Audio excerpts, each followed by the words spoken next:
California, up to that's 4 what weeks after they're born, you can kill them. I'm sorry, I gotta take a moment here. You're saying that in California you can kill a newborn baby up to 4 weeks until after it's born? Absolutely. That's not true. That is true. That's not They true. passed a law in the last year or two. That is not They true. did. That's not true. You need to go do your That's research. 100% not true. You need to do your Where research. did you read that? Be honest. National news media. Post-birth abortion. Can you tell me where you read it? It's been a while. I've read it so many places I can't name them all. No. It's hard to name them all right now. Yeah, it is. Okay. So you heard it here first, everybody. You know, I didn't know this until this morning, but now I know that murder is legal in California. Professor Myers, you are here at the invitation of my Democratic colleagues, is that right? That's correct. Okay.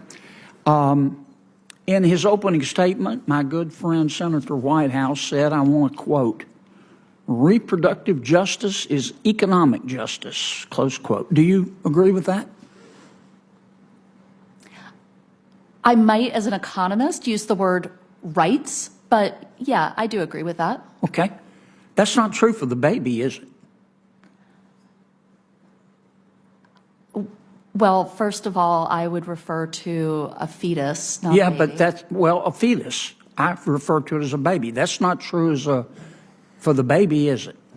The evidence that I presented to you, Senator Kennedy, was evidence about measurable effects on the lives of women, families, Right, I and got children that who were part, but that's born. not true for the baby, is it? I'm sorry, I don't really understand. Well, it's the not question. true. Let me be clear. Let me I'm back sorry. up.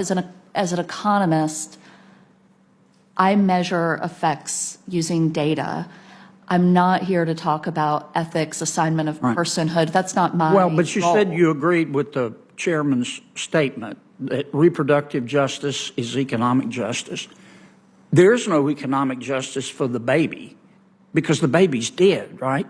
And then she'd pull the head out, the crushed skull out, right? Senator Kennedy, your time has expired here. Well, you and gave Senator Staff and I the was others waiting. plenty of time, Mr. Chairman. Just letting you know, your time's expired. You have Okay. other senators waiting. Well, I was waiting when you were letting others. I'm sorry you don't want to hear about what happens. No, I don't think anybody in else an is actual going- I don't think abortion, but anybody else I has gone thought that over. was what we were here to talk about. No one else has gone over. Some of the witnesses went a little bit long, but on both sides, so. I thought we were here trying to about control that. protecting mothers and killing babies. I will start by saying that I made a promise to Miley that her name would not die with her. So that is part of why my activism is so important to me, is so people know who she is. I want to make two statements before I go into my final thing that I would like the committee to know. I think it was Senator Kennedy came to this hearing knowing that there was going to be a mother here who had to make the difficult decision to terminate a 20-week pregnancy, and he decided it was in his best interest to show a 21-week fetus. And his testimony was nothing but fear-mongering. From my experience, that was not my experience, what he was trying to persuade. Also, Mrs. Call, to answer your question to what he had asked, my procedure was an abortion. It is on my medical paperwork that I had an abortion, even though my daughter was deceased. It's not back and forth.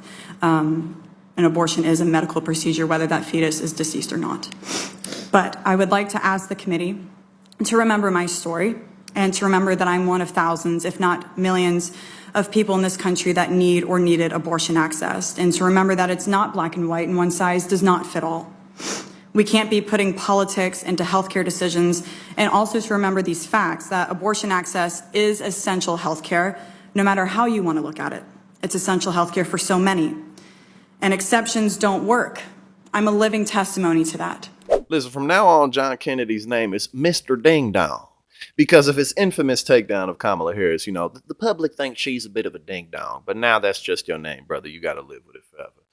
But, you know, as I always talk about, the reversal of Roe v. Wade was one of the biggest mistakes that the Republican apparatus ever made. Some things have to remain a carrot in front of you dangling.